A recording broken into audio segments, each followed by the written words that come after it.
Students, आप सभी का स्वागत है smart study all in one YouTube channel में। आशा करते हैं कि आप सभी स्वस्थ होंगे और अच्छे स्वास्थ्य के साथ अपनी पढ़ाई अच्छे से कर रहे होंगे। आज हम आपके लिए लेकर आए हैं पर्सनल एंड एनवायरमेंटल हेल्थ की unit 4 disease communicable and non communicable के disease communicable and non communicable के टॉप 110 क्वेश्चन, जिनमें से हम 60 क्वेश्चन फर्स्ट पार्ट के अंदर डिस्कस करेंगे और बाकी बचे 50 क्वेश्चन सेकंड पार्ट के अंदर डिस्कस करेंगे। चलते हैं अपने क्वेश्चन नंबर 1 पर। Question number 1, novel corona virus की उत्पत्ति किस देश से हुई थी? Option A Bharat, option B चीन, option C Japan, option D Bangladesh. तो जो नोवेल कोरोना वायरस की उत्पत्ति हुई थी वो हुई थी चीन से। तो क्वेश्चन नंबर का राइट ऑप्शन हो जाएगा ऑप्शन बी। इसको नोवेल कोरोना वायरस कोविड-19 महामारी ही है जो उसकी अभी हमने हाल ही में फेस की हुई है। ठीक है। क्वेश्चन नंबर 2,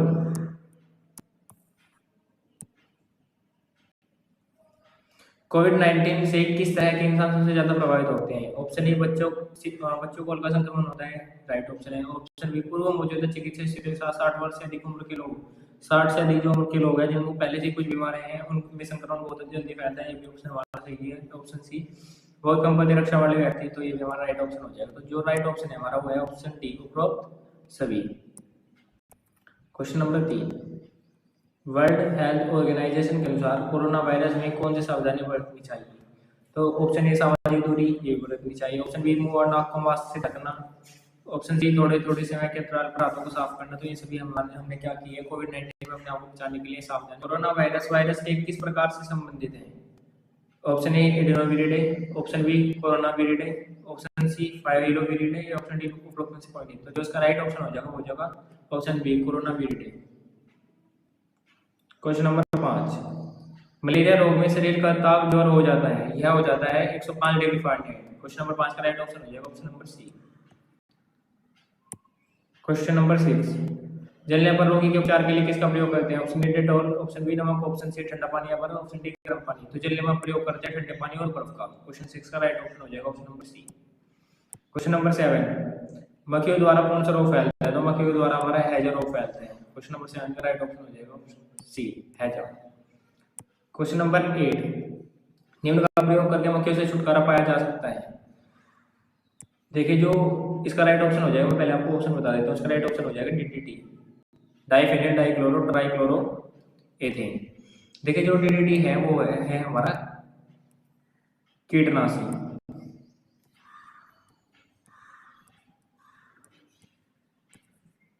तो कीटनाशी के द्वारा मक्खी मच्छर इत्यादि को मार सकते हैं। तो मक्खियों से छुटकारा में कौन दिला सकते हैं? डीडीटी। क्वेश्चन नंबर 9, उद्भवन काल या इंक्यूबेशन पीरियड किसे कहते हैं? तो यह वह समय होता है जिसमें जिसमें होते हैं या रोग के शरीर में प्रवेश करने से लेकर लक्षण प्रकट होने का समय। जब किसी व्यक्ति को कोई रोग हो जाता है लेकिन वो तुरंत अपने लक्षण प्रकट नहीं करता, उस समय से लेकर जब व्यक्ति का शरीर लक्षण प्रकट करने लगता है तब तक कैसे समय है? क्वेश्चन नंबर 9 का राइट ऑप्शन हो जाएगा option number B. Question number 10, रोगवाहक कैरियर किसे कहते हैं? देखिए रोगवाहक कैरियर उन्हें बोलते हैं जो रोग को फैलाने में सहायता करते हैं। रोग को फैलाने में सहायता करते हैं, रोग को एक शरीर से दूसरे शरीर में ले जाते हैं, एक बॉडी से दूसरी बॉडी, चाहे वो किसी भी जीव की हो या मनुष्य की हो, एक बॉडी से दूसरी बॉडी में। ठीक है, तो ना क्या बोलते हैं हम रोगवाहक कैरियर्स। देखिए ऑप्शन ए जो रोगी होते हैं तथा जिन्हें रोग के लक्षण दिखाई देते हैं, नहीं। डी जिनमें रोगाणु नहीं होता है स्वस्थ होते हैं, नहीं। क्वेश्चन नंबर सी में रोगी जो लक्षण नहीं प्रकट करते परंतु स्वस्थ व्यक्ति को संक्रमित कर सकते हैं, इसका राइट ऑप्शन हो जाएगा। तो क्वेश्चन नंबर 10 का राइट ऑप्शन हो जाएगा option number C. Question number 11, AIDS की पहचान है तो मुख्य लक्षण नहीं है। एड्स की पहचान है तो मुख्य लक्षण नहीं है यकृत में सूजन। जिस व्यक्ति को एड्स होते हैं उसके शरीर में ये लक्षण नहीं दिखाई देता, यकृत में सूजन। क्वेश्चन नंबर 12, सादा एनाफिलीज मच्छरों से प्रभावित होता है। तो सादा एनाफिलीज मच्छरों के काटने से कौन सा रोग होता है? मलेरिया। तो क्वेश्चन नंबर 12 का जो राइट ऑप्शन हो जाएगा वो जाएगा option D, malaria.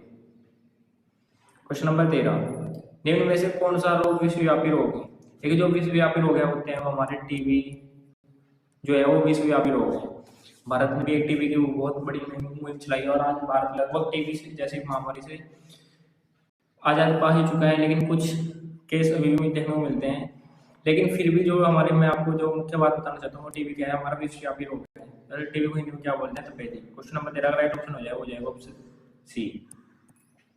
Question number 14, भारत में एड्स का प्रथम रोगी 1986 में किस राज्य में पाया गया था? यह पाया गया था तमिलनाडु में। क्वेश्चन नंबर 14 का राइट ऑप्शन हो जाएगा option C. Question number 15, AIDS रोग संयुक्त राज्य में सर्वप्रथम किस सन में सर्वप्रथम पाया गया था? जो हमारा एड्स रोग पाया गया था वो पाया गया था सन 1981 में सबसे पहले संयुक्त राज्य में। ठीक है, क्वेश्चन नंबर 15 का राइट ऑप्शन हो जाएगा ऑप्शन डी 1981। क्वेश्चन नंबर 16, तपेदिक रोग किस जीवाणु के द्वारा फैलते हैं? Option A salmonella typhi, option B vibrio कैलोरी, ऑप्शन सी बेसिलरी या option D microbacterial ट्यूबरकिल्स bacillus.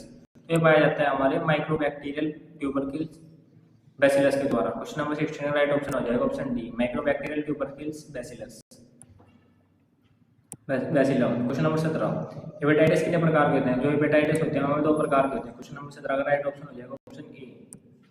Question number 18, typhoid रोग का प्रमुख लक्षण इनमें से कौन सा नहीं है? देखिए टाइफाइड जो रोग है उसमें फीवर 101 डिग्री फारेनहाइट से अधिक भी हो सकता है। तो जो क्वेश्चन नंबर 18 राइट ऑप्शन हो जाएगा option number B 90 degree fahrenheit से 101 डिग्री फारेनहाइट का फीवर हो जाना। देखिए टाइफाइड रोग में हमारी तेली भी बढ़ जाती है। ये लीवर के पास में एक छोटा सा हमारे शरीर का अंग है। ज्वर से सिर और कमर दर्द का होना ये भी टाइफाइड रोग का लक्षण है। ज्वर के अनुपात में नाड़ी होना ये भी हमारा क्या है? टाइफाइड रोग का प्रमुख लक्षण है। नाड़ी का होना क्या है? मतलब टाइफाइड रोग में ना हमारी आंतें बहुत प्रभावित होती हैं और आंतों में जलन वगैरह देखने को मिलती है। वही नाड़ी का संबंध इसी चीज से है। ठीक है, क्वेश्चन नंबर 19, निम्न में से कौन सा रोग गर्मी के मौसम में अधिक फैलता है? तो गर्मी के मौसम में सबसे अधिक फैलते हैं अतिसार। क्वेश्चन नंबर 19 का राइट ऑप्शन हो जाएगा ऑप्शन डी अतिसार। और हैजा भी हमारा प्रमुख रूप से फैलता है। ठीक है, तो आप याद रखिएगा, आप अतिसार लगा सकते हैं। ठीक है, इसके बाद फैलता है हमारा हैजा। क्वेश्चन नंबर 20, ए वायरस हेपेटाइटिस का लक्षण इनमें से कौन सा नहीं है? वायरस ए या हेपेटाइटिस ए का लक्षण जो नहीं होता वो होता है रोग की शुरुआत में उल्टी एवं पलटी। इस बीमारी में रोग की शुरुआत में किसी प्रकार की उल्टी वगैरह हमें नहीं लगती। क्वेश्चन नंबर 21, रोग प्रतिरक्षा क्या है? एक लाइन में उसकी परिभाषा बताइए।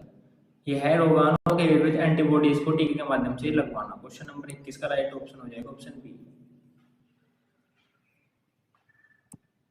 क्वेश्चन नंबर 22, सभी व्यक्ति समान रूप से किसी रोगी के संपर्क में आने पर संक्रमित नहीं होते, ऐसा क्यों? इसका जो सही ऑप्शन है वो है ऑप्शन ए। रोगाणु कमजोर व्यक्ति पर जल्दी आक्रमण करते हैं, अर्थात जब उसमें व्हाइट ब्लड सेल्स की संख्या कम होती है। क्योंकि व्हाइट ब्लड सेल्स की संख्या अधिक होगी तो हमारे शरीर की रोग प्रतिरोधक क्षमता बढ़ेगी, और रोग प्रतिरोधक क्षमता बढ़ेगी तो व्यक्ति का शरीर बीमारी से लड़ने में सक्षम होगा। क्वेश्चन नंबर 23, भौतिक विज्ञान जैसे जलाना, उबालना इत्यादि द्वारा भी संक्रमण किया जाता है। इसी प्रकार यदि उबलते समय में 2% एक रसायन डाल दिया जाए तो इसकी कीटाणुनाशक शक्ति बढ़ जाती है। उस रसायन का नाम बताओ। उस रसायन का नाम जो है वो है सोडियम कार्बोनेट। क्वेश्चन नंबर 23 का राइट ऑप्शन हो जाएगा option B sodium carbonate. Question number 24, यदि घर में कोई रोगी हो तो आप उससे कैसे व्यवहार करेंगे? उसे घर से बाहर निकाल देना चाहिए? नहीं। उसे अपने संबंध समाप्त करके उसे शहर से दूर भेजना चाहिए? नहीं। भोजन से रोग फैलता है तो उसे भोजन देना बंद कर देना चाहिए? नहीं। उसे बच्चों से दूर रखना चाहिए तथा संक्रमित रोग होने पर अस्पताल में भर्ती कराना चाहिए? हमारा राइट ऑप्शन हो जाएगा क्वेश्चन नंबर 24 का right option option C. Question number 25, रोगी के ठीक हो जाने के पश्चात रोगी के बिस्तर को धूप में क्यों रखा जाता है? ताकि उसमें से खटमल निकल जाए? नहीं। पारंपरिक रिवाज है? नहीं। तो जो इसका सही कारण है वह सूर्य की किरणों में बसे अल्ट्रावायलेट किरणों द्वारा रोगाणु को नष्ट करना। और यह जो प्रक्रिया है यह है नेचुरल डिसइंफेक्शन, प्राकृतिक निसंक्रमण। आप याद रखिएगा इसको भी। क्वेश्चन नंबर 26, निसंक्रमण या डिसइंफेक्शन से आप क्या समझते हैं? रोगी इसका हो जाएगा रोगों के जीवाणुओं को विभिन्न विधियों जैसे भाप, उबालना, जलाना इत्यादि द्वारा नष्ट करना। क्वेश्चन नंबर 26 का right option option C. Question number 27, malaria किस क्षेत्र में अत्यधिक फैलता है?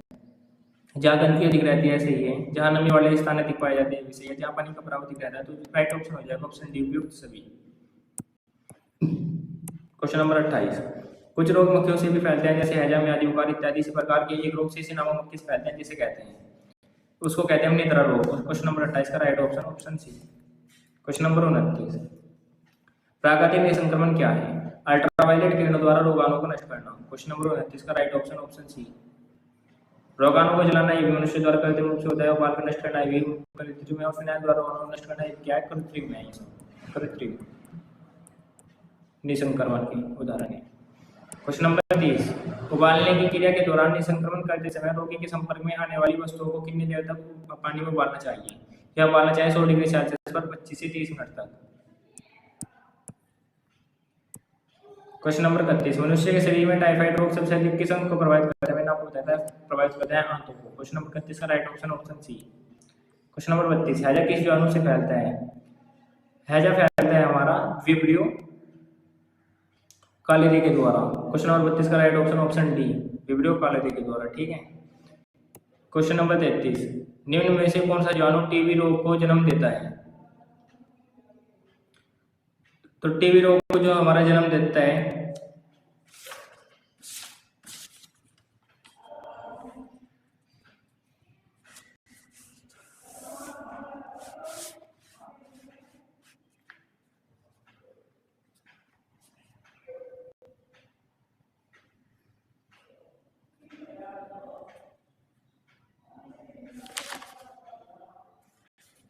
फैलता है हमारा बेसिलस के द्वारा। क्वेश्चन नंबर 33 का राइट ऑप्शन हो जाएगा option C, bacillus. Question number 34, nitrifying bacteria कितने प्रकार के होते हैं? तो नाइट्रीफाइंग बैक्टीरिया हमारे 2 प्रकार के होते हैं। क्वेश्चन नंबर 34 का राइट ऑप्शन ऑप्शन ए, 2। क्वेश्चन नंबर 35, जीवाणु किसमें उर्वरक अक्षमता बढ़ाते हैं? उर्वरक अक्षमता जो जीवाणु बढ़ाते हैं सबसे बढ़ाते हैं भूमि में। क्वेश्चन नंबर 35 का राइट ऑप्शन ऑप्शन सी, भूमि। क्वेश्चन नंबर 36, वे जीवाणु जो रोग फैलाते हैं उन्हें किस प्रकार के जीवाणु कहते हैं? देखिए जो भी हमारे जीवाणु है रोग फैलाते हैं उन्हें बोलते हैं हम रोगजनित जीवाणु। क्वेश्चन नंबर 36 का राइट ऑप्शन ऑप्शन ए, रोगजनित। क्वेश्चन नंबर 37, निम्न में से कौन से अन्य जीवाणु से नहीं होने वाली है? पाचन क्रिया को तीव्र करना। क्वेश्चन नंबर 37 का right option option B. Question number 38, हैजा रोग किस जीवाणु के द्वारा फैलता है? जो हमारा हैजा रोग है वो फैलता है हमारा विब्रियो के द्वारा। क्वेश्चन नंबर 38 का right option option D, vibrio cholerae. Question number 39, मनुष्य में जीवाणु किस जीवन सत्व का निर्माण करते हैं? तो मनुष्य में जीवाणु हमारे शरीर में निर्माण करते हैं विटामिन बी का। Question number 39 right option option D, vitamin B. Question number 40, निम्न में से कौन सा जीवाणु उचित ताप पर दूध के लैक्टोज को लैक्टिक अम्ल में बदल कर दूध का दही बनाता है? वो कहलाता है हमारा मोनोट्राइक्स। क्वेश्चन नंबर 40 का right option option C, monotrichous. Question number 41, काली खांसी या वोपिंग कफ का संप्राप्ति और उद्भवन काल कितने समय का होता है? मैंने आपको बताया था उद्भवन काल या संप्राप्ति समय वह समय है जिसमें व्यक्ति रोग व्यक्ति के शरीर से में प्रवेश कर जाता है, और तब तक का समय है जब तक व्यक्ति का शरीर उस रोग के लक्षण प्रकट नहीं कर देता। तो काली खांसी के लिए उद्भवन काल का समय होता है 5 से 16 दिन। क्वेश्चन नंबर 41 का right option option D. Question number 42, plague किस जीवाणु द्वारा फैलते हैं? जो प्लेग रोग है वो फैलते हैं पास्चुरेला पेस्टिस के द्वारा। क्वेश्चन नंबर 42 का right option option A, pasteurella pestis के द्वारा।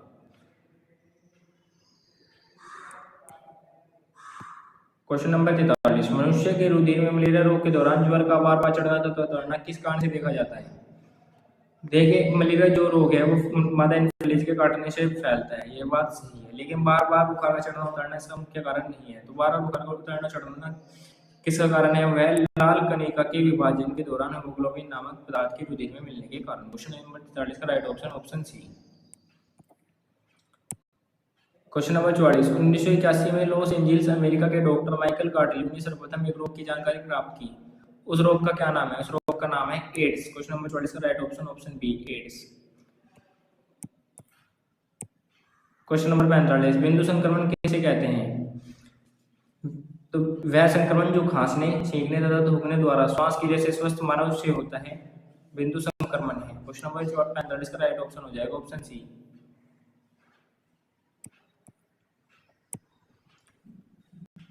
मेनिंजाइटिस रोग शरीर के किस अंग में होने वाला रोग है? ऑप्शन ए, पागल कुत्ते के काटने पर नहीं, मेरुदंड के अक्षय रोग को कहते हैं नहीं, फेफड़ों के अक्षय रोग से संबंधित है नहीं, यह संबंधित है मस्तिष्क में होने वाली टीबी या तपेदिक रोग से। मेनिंजाइटिस जो रोग है वह मस्तिष्क में होने वाली टीबी या तपेदिक रोग से संबंधित होता है। क्वेश्चन नंबर 47, रोगी की बीमारी ठीक हो जाने के पश्चात भी डॉक्टर उसे कुछ दिन और दवाई लेने को कहते हैं ताकि रोगी उसके संपर्क में रहे तथा फीस देता रहे नहीं। रोगी बीमारी के महत्व को समझे नहीं, ताकि रोगी उसके शरीर से पूरी तरह ताकि रोग या रोगाणु उसके शरीर से पूरी तरह नष्ट हो जाए तथा रोगी पूर्ण स्वस्थ हो जाए। इसके लिए जो डॉक्टर होते हैं बीमारी के ठीक हो जाने के पश्चात रोगी को कुछ दवाइयाँ देते रहते हैं। क्वेश्चन नंबर 48, संक्रामक रोग में संक्रमण कैसे फैलता है? रोगी के यौन थूक मलमूत्र तथा संक्रमित वस्त्र व भोजन से फैलता है। सही है। सफाई न होने पर रोगी द्वारा त्यागे गए भोजन से मक्खियां संक्रमित होकर स्वस्थ भोजन को रोगाणु कर देते हैं। ये भी सही है। रोगी की निकलती हुई श्वास से भी रोगाणु स्वस्थ व्यक्ति को संक्रमित करते हैं। सही है। तो क्वेश्चन नंबर 48 का राइट ऑप्शन हो जाएगा ऑप्शन डी, उपयुक्त सभी। क्वेश्चन नंबर 49, यत्र तंत्रिक रोग स्पोराडिक रोग जैसे डिप्थीरिया निमोनिया कैसे फैलते हैं? यह बहुत तेजी से फैलते तथा महामारी को रूप ले लेते हैं। नहीं। घर में जो छोटे बच्चे होते हैं उनको निमोनिया अक्सर देखने को मिलता है, लेकिन इसका मतलब ये नहीं है कि घर के सारे व्यक्तियों को निमोनिया हो जाए। तो यह रोग बहुत तेजी से फैलता है, महामारी को रूप ले लेता है। यह कथन गलत है। यह रोग तेजी से न फैले केवल कुछ ही व्यक्तियों में होता है। यह कथन हमारा सही है। यह किसी स्थान विशेष की स्थिति के अनुसार वहां से होता रहता है। नहीं। तो जो उसका राइट ऑप्शन हो जाएगा वो जाएगा ऑप्शन बी, यह रोग तेजी से न फैले केवल कुछ ही व्यक्तियों में होता है।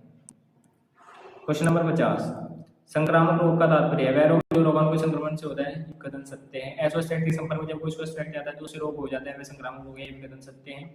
वह रोग जो आसानी से प्रसारित हो जाते हैं उन्हें संक्रामक रोग कहते हैं। भी संक्रामक रोग की परिभाषा है। तो जो क्वेश्चन नंबर 50 का राइट ऑप्शन हो जाएगा वो जाएगा ऑप्शन डी, उपयुक्त सभी।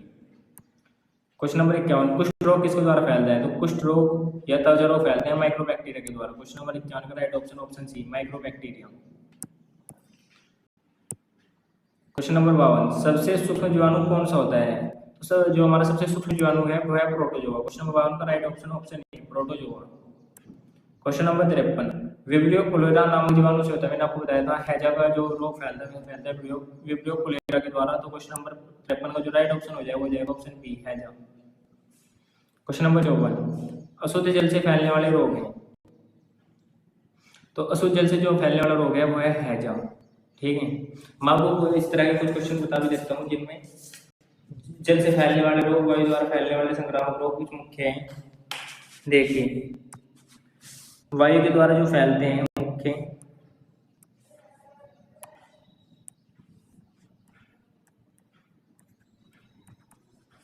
वायु के द्वारा फैलने वाले रोग में जुकाम, काली खांसी, वोपिंग कफ बोलते हैं इंग्लिश में इसको, डिप्थीरिया,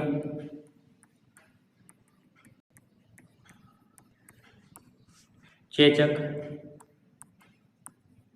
खसरा। ये इंपॉर्टेंट है। जल के द्वारा फैलते और यहाँ पर प्रमुख है। जल के द्वारा फैलता है हमारा अतिसार, हैजा,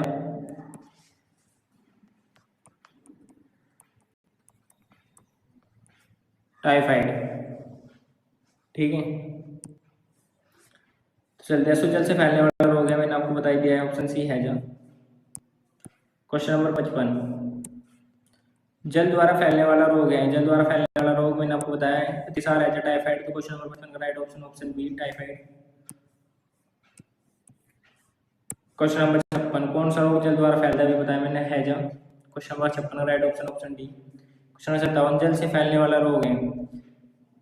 तो जल से फैलने वाला रोग क्या है? देखिए, जो हमारा चेचक है और खसरा है वो फैलता है वायु के द्वारा, ये मैं आपको बता चुका हूँ। और जो प्लेग है वो हमारा एक अलग ही प्रकार का रोग है, जो लेकिन यह जल से संबंधित नहीं है। तो जल से जो संबंधित है वो है सताम का सीमोती जरा। ठीक है। क्वेश्चन नंबर 58, हैजा फैलाने में सहायक है। देखिए, हैजा फैलाने में मक्खियाँ सबसे ज्यादा सहायक होते हैं। तो क्वेश्चन नंबर 58 का राइट ऑप्शन हो जाएगा वो हो जाएगा ऑप्शन बी, मक्खी। क्वेश्चन नंबर 59, खूनी पेचिश अमीबिया पेचिश होती हैं। तो जो खूनी पेचिश अमीबिया पेचिश होती है वो होती है एंटमीबासी। क्वेश्चन नंबर 59 का राइट ऑप्शन हो जाएगा ऑप्शन सी, एंटमीबासी। क्वेश्चन नंबर 60, टाइफाइड म्यादी बुखार रोग का जीवाणु है। तो जो टाइफाइड म्यादी बुखार का जो रोग का जीवाणु होता है वो होता है बैसिलस टाइफस। क्वेश्चन नंबर 60 का राइट ऑप्शन हो जाएगा ऑप्शन नंबर बी। इस साथ हमने 60 क्वेश्चन इस वीडियो के अंदर डिस्कस कर लिया, बाकी 50 क्वेश्चन नेक्स्ट पार्ट के अंदर डिस्कस कर लेंगे। धन्यवाद।